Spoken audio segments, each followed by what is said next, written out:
Selamat sore Pak Ketua, Pak Asep. Saya Jamal, reporter dari Romuald.id. Izin Pak, ada beberapa pertanyaan. Tadi belum sempat ya Pak disampaikan, terkait kronologi penangkapannya Pak ya. Benar gak sih Wamen Noel ini ditangkap setelah 2 menit menerima uang pemerasan tersebut? Lalu yang kedua, itu kan ada sekitar 22 kendaraan ya Pak ya. Itu kendaraan itu diterimanya itu sejak kapan Pak? Sekarang kan sebagai bukti kan berarti kan ada aliran-aliran uang dari pemerasan tersebut. Lalu yang ketiga, ini beredar Pak di media sosial adanya tudingan-tudingan miring terkait OTT Noel ini sebagai pengalihan isu terhadap dugaan keterlibatan Gubernur Sumatera Utara Bobi Nasution dalam perkara suap proyek Jalan Sumut. Apa tanggapan dari Pak Ketua? Terima kasih. Terima kasih Mas Jamal. Selanjutnya Mbak Sasha Livoy. Selamat sore Pak Ketua, Pak Deputi dan Mas Budi. Izin Pak, saya Tasya dari VOI. Mau tanya, itu kan kendaraannya ada banyak ya Pak, dan hitungannya kan OTT itu cepet gitu, dan ini termasuk kayak OTT yang paling banyak buktinya, kalau saya ingat gitu. Nah ini tracingnya itu sejak kapan sih Pak, kalau boleh tahu? Itu yang pertama. Terus yang kedua, tadi kan juga disebut ini adalah permainan lama yang sudah ada gitu. Nah ini nantinya akan ditelusuri nggak, termasuk ke menakernya yang sekarang mungkin akan ada arah ke situ nggak? Itu yang kedua. Yang terakhir Pak, kita tahu kalau IBM ini kan ada kaitannya dengan relawan-relawan waktu Pilpres juga Pak.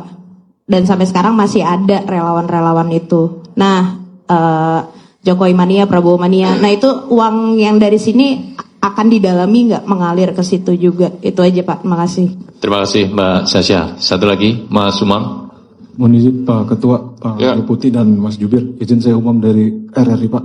Mau mastiin aja Pak, ini kan menurut informasi K3 ini sebelumnya apa benar sudah pernah diperiksa di Kejaksaan Agung? Kalau memang benar, apakah KPK akan mengambil alih kasus, kan karena ini OTT gitu Pak. Terus yang kedua, mau tahu Pak alasannya kenapa digunakan pasal pemerasan, kenapa nggak digunakan pasal suap, apalagi kan mereka-mereka ini kan penyelenggara negara ya Pak, dan nominalnya cukup besar gitu. Terima kasih Pak.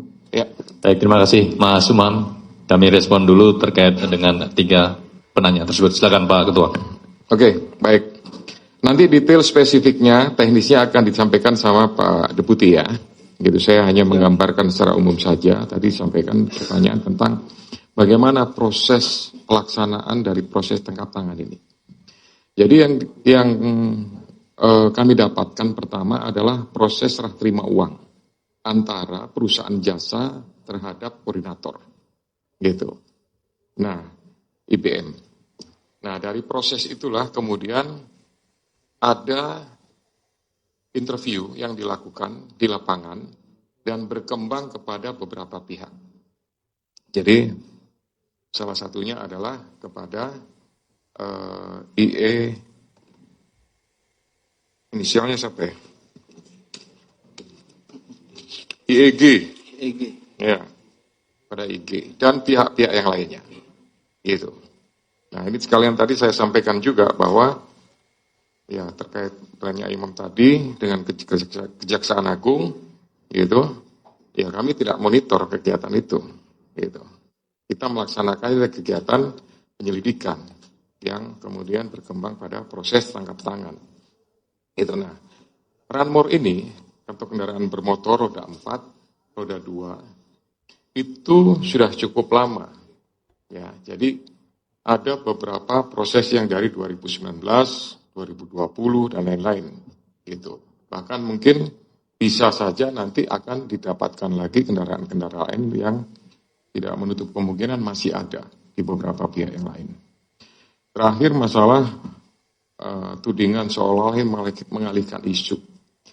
Jadi ini kami tidak melakukan penargetan terhadap seseorang.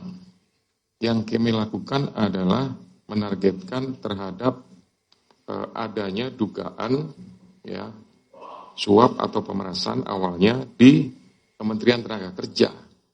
Gitu. Karena ada informasi dari masyarakat itu, tenaga kerja itu, buruh itu pada saat mengurus. Jadi ada, saya gambarkan gini simpelnya. Ini ada pihak pekerja atau buruh. Kemudian di tengahnya ini ada PJK3, Perusahaan Jasa Keselamatan Kesehatan Kerja. Dan di sini ada Kementerian Tenaga Kerja di Direktorat Jenderal Bina Pengawasan. Nah, gitu ya. Nah, ini 3 pihak. Nah, 3 pihak ini yang harus bayar 6 juta, yang seharusnya 270.000 rupiah, gitu. Nah, 2 pihak ini merupakan representatif dari kementerian, dari Direktorat Jenderal, dari Direktur Binwas ya. Nah, gitu. Jadi ini merupakan representatif perusahaan jasa ini, gitu. Nah, jadi sama sekali tidak ada istilah pengalihan isu. Ya, kami dapatkan itu di lapangan lah. Dari 2 itu antara perusahaan jasa dengan koordinator, setelah ketemu, interview, pendalaman di lapangan, didapatkanlah kemudian ada si A, si B, dan C, dan seterusnya.